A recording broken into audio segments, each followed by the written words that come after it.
ძველი დროიდან იყენებდნენ წამლებს ადამიანები, მაგრამ ასპირინის აღმოჩენა იყო გადამწყვეტი მომენტი კაცობრიობის ისტორიაში, რადგან ასპირინი იყო პირველი სინთეზური, რომელიც ადამიანებმა შექმნეს ესეთი ქიმიურად პრეპარატი, თავიდან ბუნებრივად აღმოაჩინეს ტირიფის ქერქში და შემდეგ შექმნეს პრეპარატი, რომელიც იყო განსაზღვრადი, განმეორებადი, გაზომვადი და შედეგი ჰქონდა მეცნიერული, ანუ იცოდი რომ იცემდი ამას ასეთი დოზით, იქნებოდა ესა და ეს შედეგი.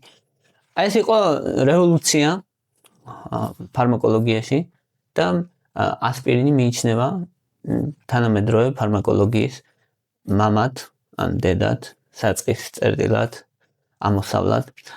ასპირინს ვიცნობ დოდითგანვე და 1897 წელს აღმოაჩინეს და ასპირინი მიიჩნევა რომ არის ასპირინის მერე დაიწყო ახალი ერა კაცობრიობის ისტორიაში, რის შედეგადაც გვაქვს სხვა წამლები და ამ წამლებს აქვთ შედეგი, რომელიც ადამიანებს სიცოცხლეს უხანგრძლივებს. იცით ალბათ რომ ჯერ კიდე 100 წლის წინ, 130 წლის წინ ადამიანის სიცოცხლის საშუალო ხანგრძლივობა ბევრად ნაკლები იყო ვიდრე ახლა. ხო, აქ ვიტყვი იმასაც რომ ვინც იტყვიან რომ არანაირად ჩემი ისინი 100 წელს ცოცხლობდნენ და რაღაცა, აქ საუბარია საშუალო სიცოცხლის ხანგრძლივობაზე, არა კონკრეტული ადამიანის. კონკრეტული ერთეული ადამიანები დიდხანს ცოცხლობდნენ ყველა ეპოქაში, მაგრამ საშუალო სიცოცხლის ხანგრძლივობა იყო ნაკლები წარსულში. ეხლა ბევრად მეტი გვაქვს. რას აკეთებს ასპირინი? რატო ესეთი მნიშვნელოვანი? ასპირინი აკეთებს ორ ძირითად რამეს. მოქმედებს ფერმენტულ სისტემაზე, COX-1 და COX-2, ესე ქვია. ახლა ეს დიდი არაფრის მთქმელი არ არის ალბათ ეს COX-1 და COX-2 რა არის, ხო? მაგრამ აზრი არის ესეთი რა, რომ ეს ორი მოლეკულა, რომ წარმოიდგინოთ 1 და 2 და ამ ორს ბლოკავს ასპირინი. და რეალურად ამ ორი ფერმენტის დაბლოკვით მიიღწევა ორი სხვადასხვა გზა, ორ სხვადასხვა გზაზე მოქმედებს. ერთი გზა არის რომ COX-1-ის დაბლოკვით ასპირინი ათხიერებს სისხლს. ათხიერებს სისხლს რას ნიშნავს? რას გულისხმობთ ამ შემთხვევაში? თრომბოციტების, ეს არის უჯრედები, რომლებიც მონაწილეობენ თრომბის წარმოქმნაში და სისხლის კოლტის შექმნაში, მათ ერთმანეთთან მიწებების უნარს აკარგვინებს. ეს არის ძალიან მნიშვნელოვანი, რომ თრომბოციტები ვეღარ უკავშირდებიან ერთმანეთს. შესაბამისად, სისხლის კოლტების შექმნა ჭირს, შედეგად სისხლი თხიერდება. პირველი ფუნქცია, რასაც ასპირინი აკეთებს, არის სისხლის გათხიერება. ხო, ახლა ვიღაცამ შეიძლება იფიქროს, რომ სისხლის გათხიერება არის კარგი, რაღაც შემთხვევებში ნამდვილად კარგია, არათუ კარგი, არამედ სიცოცხლის გადამარჩენელია, მაგრამ არის შემთხვევები, როცა სისხლის გათხიერება არ არის კარგი, მაგალითად ვისაუბრებ. და მეორე, რასაც აკეთებს ასპირინი, არის COX-2-ის ბლოკირება, ციკლოქსიგენაზა ქვია ამას, COX-1 და COX-2-ს ციკლოქსიგენაზა 1 და ციკლოქსიგენაზა 2.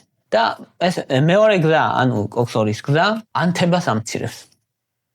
ანთების მედიატორების, პროსტაგლანდინების გამომუშავება მცირდება და პროსტაგლანდინები არის პასუხისმგებელი ანთებაზე, ტკივილზე, ცხელებაზე და შედეგად ადამიანს უწევს დაბლა სიცხე, მცირდება ტკივილი და მცირდება ანთება. ანთება იგულისხმება შეწითლება, შესიება, შეშუპება, ესენი მცირდება.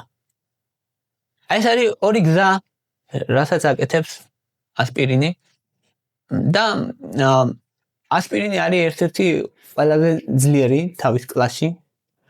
მას შეუძლია რომ თრომბოციტების ერთმანეთთან მიწებების უნარი, ან თრომბოციტების აგრეგაციას ეძახიან, შეამციროს თითქმის 97% ზოგჯერ, 95-ით მაინც 7 დღის განმავლობაში. ანუ ამ თრომბოციტების აგრეგაციას ამცირებს შეუქცევადად ის რამდენ ხანსაც იცოცხლებს ის უჯერდი მას აღარ აქვს უნარი რომ მიეწებონ ერთმანეთს 7 დღე დაახლოებით ზოგჯერ 10 მეორე რასაც ნამდვილად აკეთებს არის სიცხეს წერს დაახლოებით 2 გრადუსით ქვევით ანუ 39-დან 37-მდე ჩამოიყვანს განსაკუთრებით თუ ეს სიცხე გამოწვეულია ანთებით ვირუსული ინფექციებით და მესამე არის რომ ტკივილს ამცირებს ნიშნულოვნად ტკივილის ინტენსივობას დაახლოებით 50% ამცირებს შეშუპებას დაახლოებით 30% ამცირებს ოღონდ ცოტა მაღალი დოზებია საჭირო მაგრამ ყველაზე ცუდი რაც აქვს ასპირინს არის რომ ზრდის სისხლდენის რისკს ეს არის ყველაზე უარყოფითი და სისხლდენის რისკს კუჭიდან ზრდის დაახლოებით 3-ჯერ და ზოგჯერ ეს სისხლდენა შეიძლება იყოს სიცოცხლისთვის საშიში განსაკუთრებით ასაკოვან ადამიანებში ეხლა ყოველდღიურობაში რისთვის ვიყენებთ ასპირინს ან რისთვის ვიყენებდით ასპირინი გამოიყენება თავის ტკივილის სახსრების ტკივილის დროს ხო ეხლა საქმე იმაშია რომ ახალ გაიდლაინებში ასპირინი აღარ არის რეკომენდირებული ეხლა როცა ადამიანს თავი ტკივა ან კბილი ტკივა ან სახსრები ტკივა რადგან ვინაიდან ეს სისხლდენის რისკი აქვს ასევე შეუძლია კუჭის წყლული გაუარესოს ამიტომ უფრო უსაფრთხო ალტერნატივები არსებობს ასპირინის მაგალითად პარაცეტამოლი ან იბუპროფენი შესაბამისად ნაკლებად აღიზიანებს ორივე კუჭს პარაცეტამოლი უფრო იბუპროფენი აღიზიანებს მაგრამ ნაკლებად და პარაცეტამოლი საერთოდ არ აღიზიანებს კუჭს შესაბამისად ვინაიდან არსებობს ალტერნატივები მაშინ თუ არ არის ხელმისაწვდომი პარაცეტამოლი იბუპროფენი შეიძლება ასპირინი მაგრამ ზოგადად არ არის რეკომენდირებული ტკივილისას ამიტომ თუმცა იმ ადამიანებში ვინც ზოგადად ჯანმრთელია იმ ადამიანებში ვისაც არ აქვს კუჭის პრობლემები შესაძლებელია ტიპიური დოზა არის 325 მილიგრამი ყოველ 6 საათში ერთხელ როგორც წესი დღეში 4 გრამს არ შეიძლება გადააჭარბოს ასპირინის დღიურმა დოზამ ხო ასპირინი იგივე აცეტილსალიცილის მჟავა ხან ესე აწერია ხო ასპირინი ბრენდული დასახელებაა ზოგადად მაგრამ ყველამ ხა ასპირინის სახელით იცის და მაგიტო ამიტომ ვამბობთ ასპირინს თორე ისე აცეტილსალიცილის მჟავას უნდა ვამბობდეთ მეორე ხშირი გამოყენება არის ცხელება სიცხე გაცეების დროს გრიპის სიმპტომები და მე ჯერ კიდევ მახსოვს 90-იანებში ალბათ ესე ასპირინის რეკლამა გადიოდა ხოლმე ის შუშხუნა ასპირინის აბები და რაღაცა გრიპის და გაცებისთვის რა და მათ შორის საუბარი იყო ხოლმე რომ რაღაც ბავშვებს ასმევდნენ გაცებისას და ესე ხო აი ეს გადატრიალდა ყველაფერი ასპირინი მიუხედავად იმისა რომ ძალიან ეფექტურია გაცების დროს და გრიპის დროს არ შეიძლება მისი ბავშვებში გამოყენება ეგ ძალიან აი ეს არის მაგალითად ის ცვლილება რაც მედიცინაში მოხდა აი ჩვენ თვალსა და ხელს შუა რა რომ აღარა საუბარი იმაზე რომ ხა ტელევიზორში გადიოდეს ასპირინის რეკლამა და მე ბავშვებს ყიდულობდნენ მშობლები ეს არ შეიძლება ეგეთი რაღაცა რადგან ასპირინმა შეიძლება დაზი ბავშვებში და საუბარით დიდებში არ შვება მაგას 18 წლამდე ღვიძლის და თავის სერიოზული დაზიანება შეიძლება გამოიწვიოს ტვინის ისე რომ ბავშვი მოკვდეს იშვიათია ძალიან იშვიათია მაგრამ მაინც შეიძლება მოხდეს რეიეს სინდრომი ქვია მაგას და ამიტომ აკრძალულია პატარებში ასპირინის გამოყენება აი ეს უნდა იცოდეთ რომ თქვენს შვილს არც ერთ შემთხვევაში ასპირინი არ უნდა მისცეთ ხო ასპირინს ზოგჯერ იყენებენ ხოლმე კიდე მენსტრუალური ტკივილების დროს წელის ტკივილის დროს კუნთების ტკივილისთვის ანუ აი პროსტაგლანდინების დაცვნას რომ ახდენს და შეშუპებას ტკივილის მოხსნას თუმცა აქაც გვაქვს უფრო უსაფრთხო და თან ეფექტური პრეპარატები იბუპროფენი ნაპროქსენი მაგალითად რომელიც უფრო ბევრად უფრო უსაფრთხოა და თან ეფექტურიც არის პრაქტიკულად ისეთი ეფექტურია და ზოგ შემთხვევაში მეტადაც შესაბამისად გამოიყენება ეგენი იბუპროფენი და ნაპროქსენი იბუპროფენი ყველაზე ნაკლებად აღიზიანებს კუჭს ნაპროქსენი შედარებით მეტად და ასპირინი ყველაზე მეტად ხო ამიტომ არის რომ ასპირინის მიღება ზოგჯერ შესაძლებელია მაგრამ არა ისე რომ რეგულარულად მიიღოს ადამიანი და ისიც უნდა იცოდეს ადამიანმა, რომ კუჭის წყლული არ უნდა კონდეს და სისხლდენის რისკი არ უნდა კონდეს. რაც უფრო ასაკშია, დიდ ასაკშია ადამიანი 60 წელსდებით, მით ნაკლებად უნდა მიიღოს ასპირინი. თუმცა არის შემთხვევები, როცა ასპირინი არის ძალიან მნიშვნელოვანი და არა მარტო მნიშვნელოვანი, არის სიცოცხლის გადამრჩენელი. და აი შემთხვევა არის ესეთი და ეს არის გაიდლაინებით მოწოდებული, რომ ამ დროს სიცოცხლის გადაარჩენს ასპირინი. ეს არის ადამიანი, რომელსაც აქვს გულის შეტევა. გულის შეტევა თუ აქვს ადამიანს ასპირინი უნდა დაღეჭოს. დასაღეჭი ასპირინებია სპეციალური. თუმცა ასპირინის ნებისმიერ გამოდგება, როცა სხვა გზა არ არის, 300 მილიგრამი ტაბლეტი გულის შეტევის დროს რომ დაღეჭოს ადამიანმა, დაახლოებით 23% ამცირებს სიკვდილის რისკს. ანუ ყოველ მეხუთე, თითქმის მეოთხე გადარჩება, ვინც ვერ უნდა გადარჩენილიყო. ანუ ამდენ მნიშვნელოვანი როლი შეიძლება ითამაშოს ასპირინმა, როცა ადამიანს გულის შეტევა აქვს. ამას ვერ აკეთებს ვერც ერთი ასეთი პრეპარატი, ვერც ერთი ანთების საწინააღმდეგო არასტეროიდები ქვია ამ კლასს, რასაც ასპირინი მიეკუთვნება. ანუ სტეროიდები რო არ არიან, მაგრამ ანთებას რომ ამცირებენ, ამიტომ ქვია ანთების საწინააღმდეგო არასტეროიდები და სხვა მისი წარმომადგენლები ასე ვერ აკეთებენ ესე ეფექტურად, ამიტომ არის რომ როცა გულის შეტევა აქვს ადამიანს, რეკომენდირებულია ასპირინის დაღეჭვა. ეს არის პირველი რაც შეიძლება გააკეთოს ადამიანმა და საკუთარი სიცოცხლე გადაარჩინოს. მეორე რა დროსაც არის ასპირინი სხვებზე უფრო ეფექტური არის შაკიკის თავის ტკივილის დროს 1 გრამი ასპირინი 52% პაციენტებში სრულად ხსნის შაკიკის თავის ტკივილს. ანუ აიგეც ის იშვიათი შემთხვევა, როცა უფრო უკეთესად მუშაობს ვიდრე სხვა იგივე კლასის პრეპარატები, ნაპროქსენი, იბუპროფენი მაგალითად, რომელიც დაახლოებით 40%-იანი ეფექტურობა აქვს და ამ შემთხვევაში ასპირინს აქვს 52%-იანი ეფექტურობა, ანუ ასპირინი უფრო ეფექტურია. ასევე ცხელების დროს და ტკივილის დროს ზოგადად ასპირინი არის ცოტა უფრო ეფექტური ვიდრე სხვები, უმეტესობაზე საუბარი. მაგრამ ვინაიდან ეს დიდი რისკი არის მაინც სისხლდენის, კუჭის გაღიზიანების, ამიტომ არის რომ ასპირინს არ ენიჭება მნიშვნელობა. მაგალითისთვის, ხო, ასპირინი 3-ჯერ ზრდის კუჭიდან სისხლდენის რისკს, 3-ჯერ, ან 300%. მაშინ როცა ნაპროქსენი ზრდის 2-ჯერ და მაშინ როცა იბუპროფენი ზრდის 1.5-ჯერ.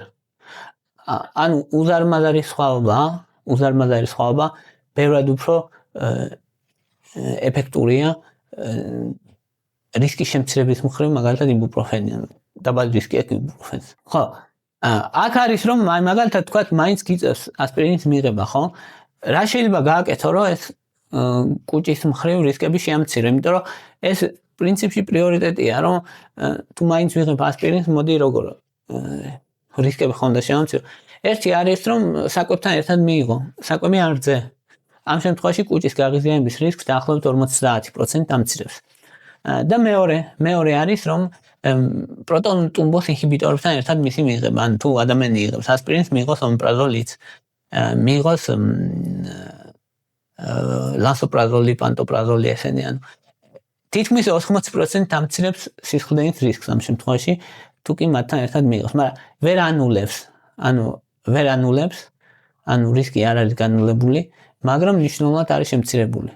ამიტომ თუ მაინც იღებს ადამიანი ასპირინს, შეუძლია მიიღოს ომეპრაზოლთან ერთად და ამ შემთხვევაში მიუახლოვდება რისკები აი იბუპროფენის რისკებს. არ შეიძლება ასპირინის სხვა ანთების საწინააღმდეგო არასტეროიდებთან ერთად მიღება. მაგალითად არ შეიძლება ასპირინ და იბუპროფენის ან ნაპროქსენის ერთად მიღება, რადგან ამპლიფიკაცია ხდება სისხლდენის რისკის, გამრავლება ხდება. შესაბამისად არ არის რეკომენდირებული მათი ერთად მიღება. ასპირინი არის ზედმეტი სტრესი ასევე თირკმელებისთვის, რადგან ასპირინი ამცირებს თირკმელების სისხლის მიმოქცევას დაახლოებით 10%-ით, ამიტომ ადამიანს რომელსაც თირკმლის მნიშვნელოვანი პრობლემა აქვს, ეს უნდა გაითვალისწინონ. და ასპირინის მიღების მერე სისხლდენის რისკი დაახლოებით გრძელდება 7 დღე. ანუ ეს კიდე ის არის ცალკე პრობლემა, რომ შეიძლება ერთი აბი მიიღოს ადამიანმა და სისხლდენის რისკი 7 დღის განმავლობაში გაეზარდოს, მაშინ როცა თქვა სხვა ანთების საწინააღმდეგო არასტეროიდების რისკი იზრდება მხოლოდ 1 დღის განმავლობაში როგორც წესი.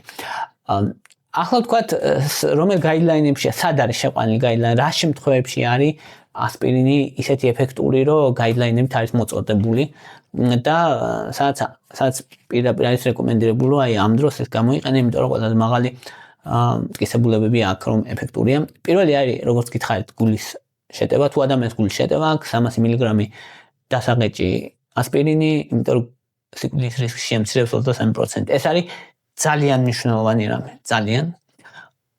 ხო, რა საკეთებს, ანუ სისხლის ახალი კოლტების წარმოქმნას თრგუნავს რა და ან თრომბის შემთხვევაში და სისხლის შედედება ხდება იცით არტერიებში, სისხლის მიმოქცევა წყდება და ეს რო არ მოხდეს, აი ამის გამოა და თან წუთებშივე მუშაობს, მალევე მუშაობს ძალიან, ამიტომ არის რომ პირველი პროტოკოლებში, გულის შეტევის პროტოკოლებში პირდაპირ წერია, რომ საჭიროა ასპირინის მიღება. შემდეგ შემანარჩუნებელი დოზა 75-დან 100 მგ-მდე ყოველდღიურად და ძირითადად ენიშნებათ მე ადამიანებს ეს ცხოვრების განმავლობაში. თუ სხვა ისეთი რისკები არ აქვს, რის გამოც არ შეიძლება. და როცა ადამიანს გულის შეტევა ჰქონდა, ან სერიოზული რისკი აქვს, თუ იღებს ასპირინს ხანგრძლივად 25%-ით უმცირდება გულის შემდეგი შეტევების, ანუ ინფარქტების რისკი დაახლოებით 25%-ით მცირდება და სიკვდილის რისკი დაახლოებით 12%-ით უმცირდება. ამიტომაა რომ რეალურად სიკვდილის რისკს ამცირებს ასპირინი, ამიტომ არის ასპირინი გაიდლაინებში ჩასმული და ამიტომ ძალიან დიდი მნიშვნელობა აქვს. ასევე ადამიანს რომელსაც იშემიური ინსულტი ჰქონდათ ან თავისწინის იშემია გარდამავალი, რომელიც წინა პერიოდია ხოლმე ინსულტის, მე ინსულტი ვითარდება ეგეთ ადამიანს, მანამდე აქვს იშემია თავისწინის, მაგ დროსაც არის რეკომენდირებული. ოღონდ რა თქმა უნდა გამოირიცხოს ჰემორაგიული ინსულტი, ანუ სისხლჩაქცევა არ უნდა ქონდეს თავისწინში, თორე სისხლჩაქცევა თუ აქვს და კიდე ასპირინი დაუმატე, ამით პირიქით ადამიანი შეიძლება დაღუპო. ამიტომ ეგ არ უნდა გააკეთო, ამიტომ თუ კი საუბარი აქვს იშემიურ ინსულტზე. იშემიური ინსულტი ყველაზე ხშირი ინსულტია, რა თქმა უნდა, მაგრამ მაინც უნდა გამოირიცხოს, რომ არ იყოს ჰემორაგიული ინსულტი, ეგ ძალიან მნიშვნელოვანია.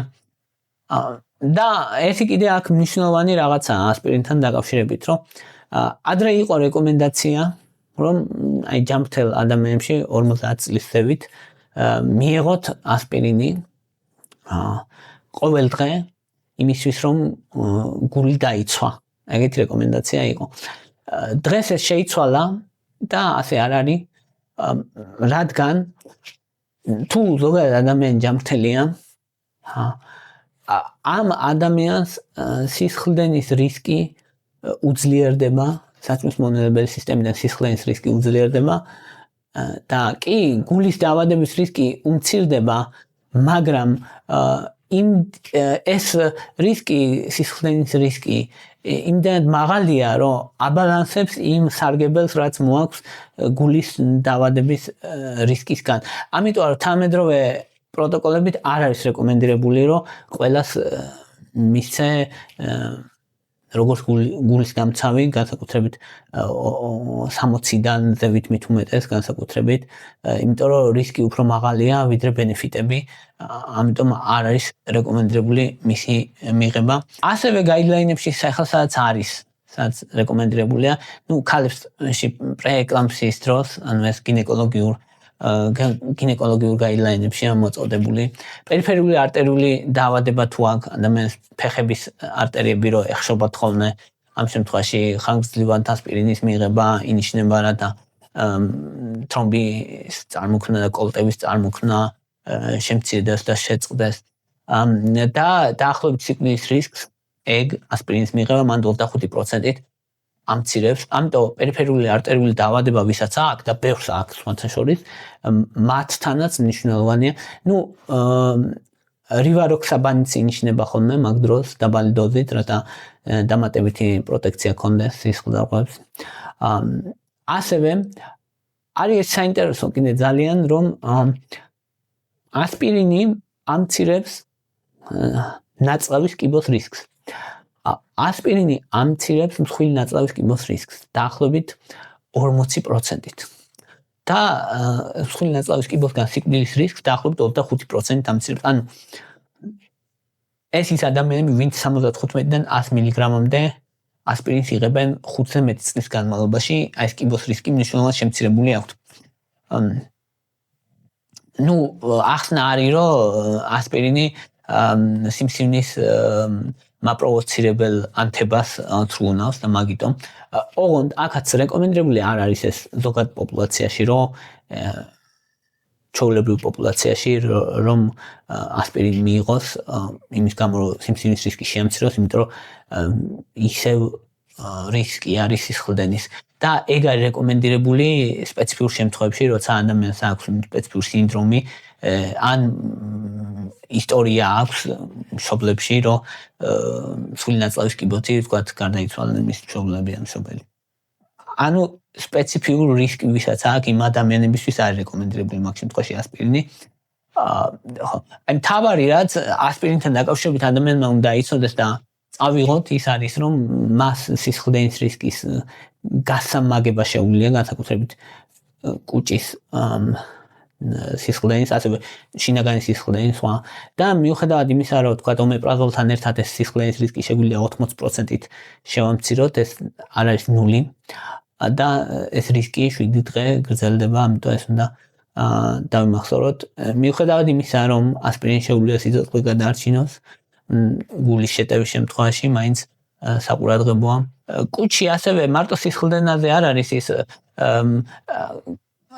ეს კუჭის დამცავი ფენის ფორმირებისთვის, ბუნებრივი ბარიერის ფორმირებისთვის აუცილებელია ეს პროსტაგლანდინები. შესაბამისად, ანუ როცა ბლოკავთ პროსტაგლანდინებს, მაგიტოა რომ კუჭის დამატებითაც აღიზიანებს. ანუ მარტო სისხლდენა არ არის, მარტო სისხლის გათხიერება არ არის პრობლემა, მოკლედ. ასპირინის შემთხვევაში, ან ასპირინის შემთხვევაში პრობლემა ისიც არის, რომ კუჭის დამცავ ფენას ანადგურებს, მოკლედ. აღარ წარმოიქმნება და ეგ არის რეალურად დიდი პრობლემა, ამიტომ ადამიანს თუ მოკლედ კუჭის პრობლემები აქვს, ან კუჭის წყული აქვს, ყველანაირად უნდა აერიდოს ასპირინის გამოყენება. ეგ არის ყველაზე მნიშვნელოვანი მან. და იმ ადამიანებში, ვისაც აქვს კუჭის წყლული, თითქმის 6-ჯერ ზრდის სისხლდენის რისკს. ანუ ერთი ტაბლეტიც კი, ამიტომ ასპირინთან ფრთხილად უნდა იყოს ის ადამიანი, ვისაც კუჭის წყლული აქვს, მოკლედ. ანუ კუჭის პრობლემები თუ გაქვს, ასპირინთან ძალიან ფრთხილად უნდა იყოს. ძალიან ფრთხილად უნდა იყოს ასპირინთან თუ ასაკში ხარ, ან 60 წელს ზევით, 70 ზევით განსაკუთრებით, ან თუ კი ადამიანი წყლული განსაკუთრებით თუ აქვს, სისხლდენის რისკი იზრდება, ან ანტიკოაგულანტებზე თუა, ისედაც ალკოჰოლს, სტეროიდებს თუ იღებს, სისხლდენის რისკი მნიშვნელოვნად იზრდება. ამიტომ ძალიან დაირიდოს ეგეთმა ადამიანმა, სასტიკად არ შეიძლება ადამიანებში ასპირინისას ისე სისხლდენა აქვს, თავის ტვინში ჰემორაგიული ინსულტი აქვს, ოპერაციამდე, ან ოპერაციის მერე არ არის რეკომენდირებული, ნუ სულ სხვა გზა არ არის, ზოგჯერ არ ხა 7 დღე ვერ მოიცდი, ხო? ზოგჯერ გარდაუგდებელი ოპერაციები ტარდება. მაგაზე არა საქმე საუბარი. ბავშვებს არ უნდა მისცეთ არც ერთ შემთხვევაში ასპირინი 18 წლამდე არ შეიძლება. ეგ არის ძალიან მნიშვნელოვანი რეალურად, რომ ბავშვებს არ შეიძლება რომ მისცე ასპირინი. და ორსულობაში არ არის ასევე რეკომენდირებული, განსაკუთრებით ორსულობის ბოლოს, რადგან შეიძლება რომ არტერიული სადინრის დახურვა გამოიწვიოს ნატრები ამ ასპირინმა და ბავშვი მოკლას რეალურად. შესაბამისად, ამიტომ არ და ნუ სისხლდენის რისკი ასევე მშობლისაც, ბავშვისას, ორსულობისას, მშობიარობისას გაზარდოს. შესაბამისად, არ არის რეკომენდირებული მაგ დროს ასპირინის მიღება. აი ეს იყო რისკმა წმინდოდა ასპირინზე. ასპირინი ნამდვილად არის ერთ-ერთი შეუდარებელი პრეპარატი, მაგრამ აქვს თავისი მნიშვნელოვანი რისკები. და ამ რისკებს რეალურად არ ვითვალისწინებ. ყოველ შემთხვევაში, ეხლა მეტი ცნობიერებაა და მედიცინას წინ მიდის და ალბათ იმედია ამ ვიდეოსაც ბევრი მოусმენს და გაიგებს მეც ასპირინის შესახებ, მაგრამ ყოველ შემთხვევაში აქამდე ასპირინს რაღაც ისე აი საყოველთღიურო, საყველპურო პრეპარატი იყო, რომელსაც ყოველ დღე იღებდნენ ადამიანები, ამიტომ მეტი ყურადღება საჭირო, ხო? იგივე ეხება თქვა კარდიომაგნიტსაც, რომელიც დაბალი დოზით ასპირინია იგივე და კარდიოასპირინი და ესეთ სხვა დასახელებები და ასპირინები ეგეინც. და იგივე ეხება ეს ყველაფერი ასპირინებს, როცა სისხლძარღვების დაავადების რისკებია, მაშინ რეკომენდირებულია, მაგრამ როცა ადამიანს აქვს სისხლდენის რისკი, მაშინ მათი მიღება არ არის რეკომენდირებული. მადლობა რომ მისმენთ, მადლობა რომ ჩემთან ხართ და მადლობა რომ გაინტერესებთ.